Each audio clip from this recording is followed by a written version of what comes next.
കഴിഞ്ഞ മാസം അല്ലെങ്കിൽ കുറച്ച് മുന്നേയൊക്കെയാണ് ഞാൻ ഈ വീഡിയോ ഇടുന്നത് വെച്ചെങ്കിലേ ഞാൻ പൈസക്കാരിയാണ് കേട്ടോ, പൈസക്കാരി. നിങ്ങൾക്കറിയാലോ, വെളുത്തുള്ളിക്ക് റെക്കോർഡ് റേറ്റ് ആയിരുന്നു. ഇപ്പം എന്തായാലും നമുക്ക് അഫോർഡബിൾ ആയിട്ടുള്ള ഒരു റേറ്റിക്ക് വന്നിട്ടുണ്ട്. അപ്പം സാവറി പിക്കിൾസിൽ ഇത്തവണ വെളുത്തുള്ളി അച്ചാർ ചെയ്യാമെന്ന് വിചാരിച്ചു കേട്ടോ.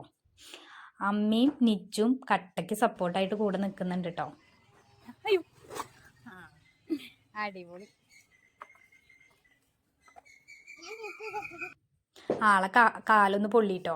പിന്നെ എൻ്റെ നാത്തൂൻ്റെ ചെരുപ്പൊക്കെ ഇട്ട് വന്നിട്ടാണ് ബാക്കി അഭ്യാസം. സ്വന്തം ചെരുപ്പുണ്ടെങ്കിലും അതിടില്ല.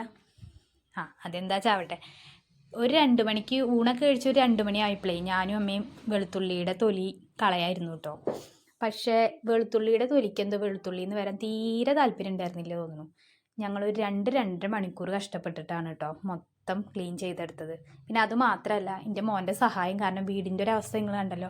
ഇനി വീടിൻ്റെ എവിടെയും വെളുത്തുള്ളിയുടെ തൊലി എത്താത്തുണ്ടായിരുന്നില്ല. അപ്പോൾ മൊത്തം അടിച്ചൊരി തുടയ്ക്കേണ്ട ഒരു അവസ്ഥയ്ക്ക് വന്നു കേട്ടോ.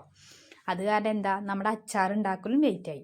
ഒരു 8:45 ആയി ഉണ്ടാവും എൻ്റെ അച്ചാർ ഉണ്ടാക്കണ പരിപാടി മൊത്തം കഴിഞ്ഞപ്പോൾ. എന്തായാലും നമ്മുടെ അച്ചാറിൻ്റെ പരിപാടിയൊക്കെ കഴിഞ്ഞിട്ടുണ്ട്. ഇനി ഒരു 3 ദിവസം അത് റെസ്റ്റ് ചെയ്യാൻ വയ്ക്കണം കേട്ടോ. എന്നാലേ നമുക്ക് ആ മസാലയൊക്കെ പിടിച്ച് സെറ്റായി കിട്ടുള്ളൂ. അതിനുശേഷം നമ്മുടെ സാവറി പിക്കിൾസിൽ സെയിലിന് വേണ്ടിയിട്ട് നമ്മൾ അച്ചാറുകൾ ഇറക്കും കേട്ടോ. അപ്പോൾ വേണ്ടവർ നമ്മളെ കോൺടാക്റ്റ് ചെയ്യുക. പിന്നെ വെളുത്തുള്ളി അച്ചാർ എത്ര പേർക്ക് ഇഷ്ടമാണെന്നൊന്ന് കമൻറ്റ് ചെയ്യൂ കേട്ടോ. നമുക്ക് നോക്കാമല്ലോ എത്ര പേർക്ക് ഇഷ്ടമാണെന്നുള്ളത്. താങ്ക്